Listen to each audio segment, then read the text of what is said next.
नमस्कार दोस्तों, ई डिको सीरीज में आपको मैं सुभाष फिर से स्वागत करता हूं। आज हम लोग क्लास 10th के निर्देशांक ज्यामिति को पढ़ेंगे और निर्देशांक ज्यामिति के बारे में सबसे पहले समझने का प्रयास करेंगे कि निर्देशांक ज्यामिति होता क्या है, जिसे इंग्लिश में कोऑर्डिनेट ज्योमेट्री के नाम से जाना जाता है। देखिए क्या होता है कि जब कोई भी एक समतल सतह पर, जैसे कि मान लीजिए एक नीचे वाला फर्श होता है, तो एक समतल सतह पर जब उसमें क्या होता है कि एक बार एक्स अक्ष के समांतर और एक बार वाई अक्ष के समांतर दो बराबर बराबर भागों में लंबवत एक दूसरे से अक्ष खींच दिया जाता है, तो एक यह जो क्षैतिज अक्ष होता है इसे एक्स अक्ष कहा जाता है और इस एक्स अक्ष को और क्या है कि यह जो ऊर्ध्वाधर अक्ष होता है तो इसे वाई अक्ष कहा जाता है। क्या कहा जाता है? वाई अक्ष कहा जाता है। और क्या होता है कि इस एक्स अक्ष के लिए भी इधर से तीर का चिन्ह लगा दिया जाता है और इधर से भी तीर का चिन्ह लगा दिया जाता है। इस तीर का चिन्ह लगाने का संकेत यह बताता है कि किसी भी साइड में वह भुजा का मान आगे की ओर बढ़ते जा सकता है, उसका कोई अंत नहीं होता है। यह एक्स और यह होता है एक्स डैश और यह होता है वाई और यह होता है वाई डैश, क्योंकि यह होता है मूल बिंदु और मूल बिंदु के निर्देशांक बिंदु 0 0 होता है। किसी भी निर्देशांक बिंदु को दिखाने के लिए क्या होता है कि पहले भुज और बाद में कोटि को दिखाया जाता है। क्या होता है? पहले भुज और बाद में कोटि को दिखाया जाता है। यानी कि कह सकते हैं कि पहले x का मान लिखा जाता है और बाद में y का मान लिखा जाता है। तो यहाँ यह जो x अक्ष होता है तो यहाँ यह 0 होता है और 0 से इधर वाले को पॉजिटिव धनात्मक और इधर वाले को निगेटिव यानी ऋणात्मक कहा जाता है। और यह जो y अक्ष होता है तो इसके ऊपर वाले को धनात्मक पॉजिटिव कहा जाता है और इसके नीचे वाले को ऋणात्मक निगेटिव कहा जाता है। तो यह होता है y और यह होता है y डैश। तो यह जो 0 के बाद में 1 2 3 4 5 इस तरह से कितना भी अनंत बिंदु ले सकते हैं, उसका कोई अंत नहीं होता है। इसीलिए इसको अनंत होने के कारण से ही इसमें तीर का चिन्ह से संकेतित कर दिया जाता है, जिससे कि यह अर्थ निकलता है कि इसका कोई भी अंत नहीं है। तो इधर से हम लोग सभी चारों साइड के लिए यह एक्स अक्ष के लिए इधर वाला पॉजिटिव होता है तो 1 2 3 4 5 इधर निगेटिव होता है, तो क्या कह सकते हैं कि -1 -2 -3 -4 -5 -6 कितना भी अंक को दर्शा सकते हैं, उसका कोई अंत नहीं होता है। और यह क्या होता है, इधर एक्स अक्ष में धनात्मक होता है और इधर ऋणात्मक होता है। इसी तरह से वाई अक्ष में ऊपर पॉजिटिव होता है धनात्मक और नीचे निगेटिव होता है ऋणात्मक। ध्यान देने वाला महत्वपूर्ण बात यह है कि यह वाई अक्ष के ऊपर वाले धनात्मक होता है, इसीलिए इसके लिए 1 2 3 4 5 6 और यह नीचे वाले को ऋणात्मक यानी कि इसके लिए कह सकते हैं -1 -2 -3 -4 -5 इस तरह से -6 इस तरह से सूचित किया जाता है। तो अब बात आता है कि जैसे कि इस बिंदु को x अक्ष और y अक्ष दोनों काटान कर रहा है, तो यह x अक्ष के लिए भी 0 होता है और y अक्ष के लिए भी 0 होता है। तो इस बिंदु को मूल बिंदु कहा जाता है और मूल बिंदु से यह लंबवत चारों तल आपस में लंबवत होता है। तो इस जो मूल बिंदु इसका नाम है, तो पूछता है बार बार ऑब्जेक्टिव में कि मूल बिंदु का निर्देशांक कितना होता है। तो यहाँ क्या होता है कि मूल बिंदु के लिए x का भी मान 0 होता है और y का भी मान 0 होता है, तो इसे क्या बोला जाता है? मूल बिंदु बोला जाता है।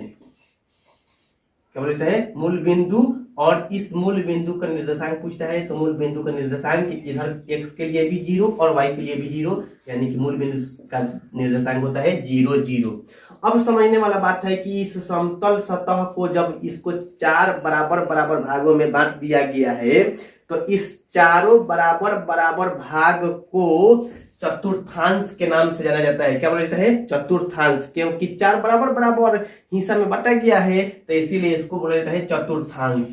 चतुर्थांश, या इसी को किसी किसी किताब में पाद लिख देगा, या इसी को किसी किसी किताब में चरण लिख देता है। तो ध्यान देने वाला बात है कि यह भी एक चतुर्थांश है, यह भी एक चतुर्थांश है, यानी कि पूरे चार हिस्सा में से एक हिस्सा। यह भी एक चतुर्थांश है, इधर वाला यह भी एक चतुर्थांश है, इधर वाला यह भी एक चतुर्थांश है, और इधर वाला यह भी एक चतुर्थांश है। तो इस तरह से चार अलग अलग चतुर्थांश बन जाता है। तो इसको चतुर्थांश के लिए क्या कर दिया जाता है? नंबरिंग दे दिया जाता है। इसको प्रथम चतुर्थांश कहा जाता है और इसको द्वितीय चतुर्थांश कहा जाता है और इसको तृतीय चतुर्थांश कहा जाता है और इसको चतुर्थ चतुर्थांश कहा जाता है। तो इस प्रकार से चतुर्थांश चार को अलग अलग हो जाता है। प्रथम चतुर्थांश, द्वितीय चतुर्थांश, तृतीय चतुर्थांश और चतुर्थ चतुर्थांश। तो इस चतुर्थांश वाले बिंदु को निर्देशित करने के लिए, अर्थात निर्देशांक के बिंदु को दर्शाने के लिए पहले भुज और बाद में कोटि का संकेत दिया जाता है, यानी कि पहले x और बाद में y का मान लिखा जाता है। तो इस चतुर्थांश के लिए पहले भुज, यानी कि कह सकते हैं पहले भुज और बाद में कोटि, या इसी को कह सकते हैं पहले भुज यानी कि x और बाद में y का मान लिखा जाता है। तो पहले देखा जाएगा कि इधर यह x और यह है y, तो x अक्ष वाला पहले क्या है कि पॉजिटिव है, तो इसको पॉजिटिव और बीच में यहाँ कॉमा दे दिया जाता है, तब x और कॉमा दे के तब जाके y को लिखा जाता है। तो यह तो हो गया x अक्ष के लिए और यह हो गया y अक्ष के लिए। तो y अक्ष यह भी पॉजिटिव होता है, तो इसीलिए इसको भी पॉजिटिव के रूप में जाना जाता है। अब क्या है कि यह द्वितीय चतुर्थांश कहिए, द्वितीय पाद कहिए, या द्वितीय चरण भी लिखा जा सकता है। अधिकांशतः केस में चतुर्थांश या पाद देखने को मिलता है शब्द।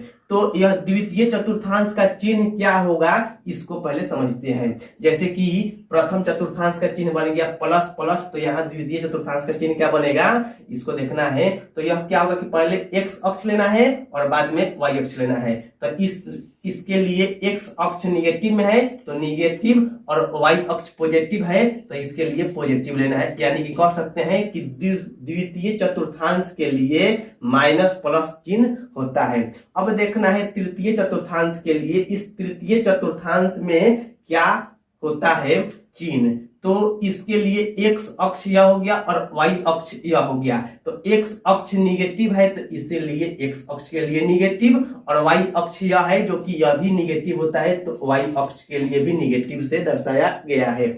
यानी कि कह सकते हैं कि जब माइनस माइनस में चिन्ह होता है तो उसको तृतीय चतुर्थांश में कहा जाता है। ऐसे ही जब यहाँ यह चतुर्थ चतुर्थांश का बात आएगा तो पहले भुज और बाद में कोटि, यानी कि पहले x अक्ष और बाद में y अक्ष के वैल्यू को लिखा जाता है। तो यह x अक्ष यहाँ पॉजिटिव में है और यहाँ y अक्ष निगेटिव में है, तो इसीलिए कहा जाएगा पॉजिटिव और निगेटिव। ध्यान देने वाला महत्वपूर्ण बात यह है कि प्रथम चतुर्थांश में तो यह पॉजिटिव पॉजिटिव होता है, इसमें कोई समस्या नहीं होता है, और द्वितीय चतुर्थांश में यहाँ निगेटिव निगेटिव होता है तो इसमें भी कोई समस्या नहीं होता है। यहाँ क्या होता है कि द्वितीय चतुर्थांश में माइनस और प्लस होता है, लेकिन चतुर्थ चतुर्थांश में प्लस पहले और माइनस बाद में होता है। तो इस तरह से यह दोनों को ध्यान रखना बहुत जरूरी होता है। और सबसे जो महत्वपूर्ण सवाल जो बार बार पूछते रहता है तो यही पूछता है कि मूल बिंदु का निर्देशांक कितना होता है। तो इसके लिए x का भी मान 0 और y का भी मान 0 होता है, तो कहा जा सकता है कि मूल बिंदु का निर्देशांक 0 होता है। तो देखिए अब यहाँ मुख्य रूप से अब समझने का बात यह है कि इस चारों चतुर्थांश से संबंधित कोई ना कोई एका दूका ऑब्जेक्टिव सवाल जरूर पूछ लिया जाता है और ऑब्जेक्टिव के साथ साथ में आपको 2 नंबर का सब्जेक्टिव क्वेश्चन भी एकदम कंपलसरी पूछा ही जाएगा। तो क्या पूछा जाएगा अब उसके अगले स्टेप वाले को समझना।